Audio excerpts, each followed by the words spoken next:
दो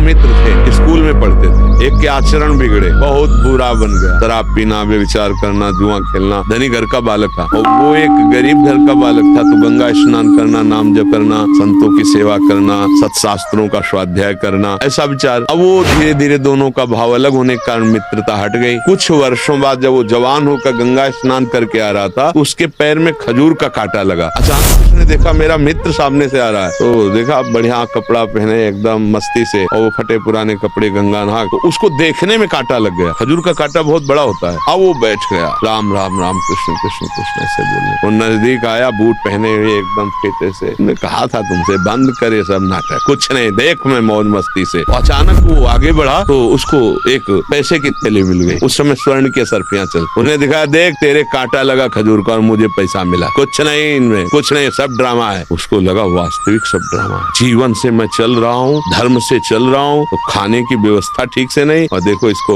असरफियों का थैला मिल गया। वो असंतुष्ट ही था। जब कोई धर्मात्मा दुखी होता है या संशय में होता है, तो भगवान किसी न किसी रूप में आकर के संभाल लेते हैं, क्योंकि उन्हीं का नाम धर्म है, वही सतमार्ग है। एक ब्राह्मण के वेश में, संत वेश में ऐसे आए। क्या हुआ बेटा, कांटा लग गया? लाओ मैं निकाल देता हूँ। कांटा निकाला, स्पर्श करते ही पीड़ा गई। उन्होंने कहा कि तुम्हारे मन में कुछ संशय है क्या धर्म के प्रति? बोले हाँ, मेरा मित्र मैं जानता हूँ शराब पीता, व्यभिचार करता है, चोरी करता है, हिंसा करता है, बड़ा पापी है। उसको असरफी मिली और मैं नाम जप करता हूँ, भगवान का आश्रय लिए हूँ, गंगा स्नान कर, मुझे खजूर का कांटा लगा इतना बड़ा, और घर की परिस्थिति ठीक नहीं। क्या यही भगवान के भजन का फल है क्या? उनका बेटा तुम देख नहीं पा रहे, मैं तुम्हें बता रहा हूँ। पूर्व जन्म में तुमने बहुत पाप किया, ऐसे ही जैसे तुम्हारा मित्र कर रहा है। इस जन्म में तुमने गंगा स्नान और पुण्य कार्य किया, तुम्हें इस जन्म में सूली की सजा मिलती। सूली की सजा खजूर के कांटे से खत्म हो गई। अब तुम्हारे पाप नष्ट हो गए, पुण्य का नंबर आ रहा है, तो इस लोक और परलोक सब जगह सुख भोगोगे, क्योंकि तुमने अच्छे कार्य किए। और ये पूर्व जन्म में पुण्य किया था, इस जन्म में पाप किया, इसको राजा बनना था, तो ये भोग प्राप्त करके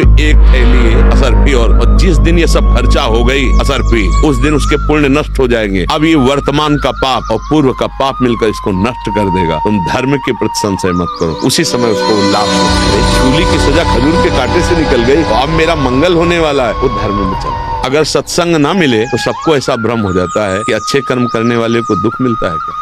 मदन जी एक महाभागवत के हैं, तो भिक्षावृत्ति करते हुए जगन्नाथ जी के दर्शन करने जा रहे थे। एक घर में भिक्षा मांगा, तो जो भजन विहीन है तो रूप को देखकर, शरीर को देखकर आकर्षण होता है, तो जो भजन करने वाले होते हैं उनमें भागवती अनुपम सौंदर्य होता है। त्वचा से नहीं मतलब है उसका, एक आकर्षण होता है, भागवतिक आकर्षण। एक सबको ऐसा लगेगा ये मेरे हैं, ये अपने हैं, मानो मेरे बहुत प्रिय दोस्त हैं, ऐसा अपनापन, क्योंकि सबके हृदय में भगवान विराजमान है और उन भगवान से प्रेम करते हैं। पर उसकी गलत दृष्टि बहू की हुई जो उस घर में थी, तो उसने कहा महाराज यही भिक्षा पालो। कहाँ जाना है? बोले जगन्नाथ जी जाना है। कल चले जाना, आज यहीं पालो। जैसी भगवान की इच्छा। सिद्धांत है, दरवाजे के बाहर से रोटी मांग के किसी मंदिर में लेटो, या ऐसी जगह वृक्ष के, या कहीं ऐसी जगह गृह निषेध किया गया है। वैराग्यवान को ऐसी जगह नहीं रोकना चाहिए जहाँ पूरा परिवार समुदाय है, वहाँ उनके परमाणु है, आप वहाँ भिक्षा ले लीजिए, आप अलग लेटिए, या ऐसी कोई जगह है जहाँ परिवार से अलग है, वहाँ होना चाहिए। तो सहज स्वभाव में रुके, सुबह चले जाना और रात्रि में वो भाव दूषित करके उनसे बात। उनका तुम्हारे पति हैं, तुम ऐसा कैसे भाव कर सकते हो?